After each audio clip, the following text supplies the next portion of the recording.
Ayan, dito na kami sa Philippine Airlines Station. Terminal 2.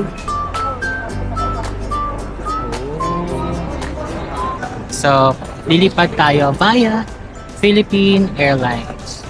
So ngayon, pupunta tayo sa Leyte, Ormoc actually.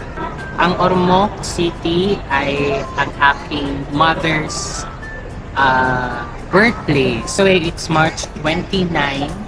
4 days and 3 nights tayo sa Leyte. Seasod by Serenity. Wow! Nakausap pa nila. Ayan. Malapit na tayo. 12:43. Pero sa gate 2 tayo. So far, in the meantime, binigyan mo na nila tayo ng McDo for delayed flights.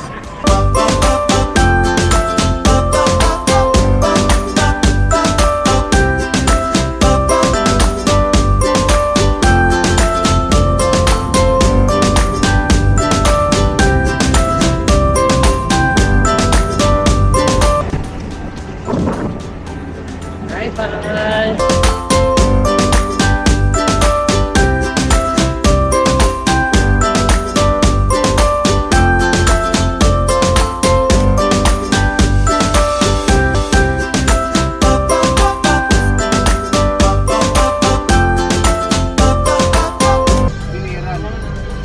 Nakasakay na.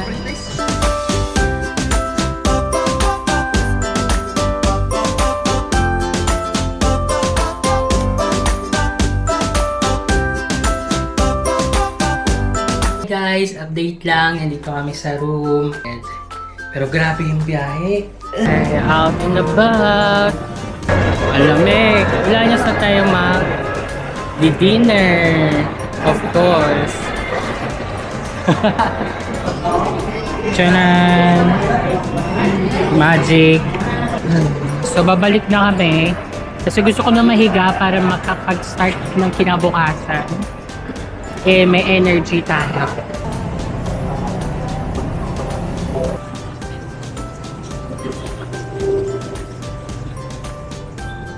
Okay na, sir? Yes, sir. Okay. Thank you. Then, dito is banyo. Oh. Ay, gagamitin ko to. First time ko dito sa Leyte. First time din ni Mama after since 5 years old. So, medyo nakakapagod pa lang ang biyahe. So, almost 8 hours or 9 hours travel papunta dito sa Ormoc. So far, maganda naman ang first impression ko sa Leyte. Specifically sa Ormoc. So, marami pa tayo pupuntahan na mga sightseeing. And then, try natin magsimba. Tapos punta tayo sa park. Sa Ormoc City Park. And a lot more. So, i-research ko pa siya. So, yan. See you guys tomorrow.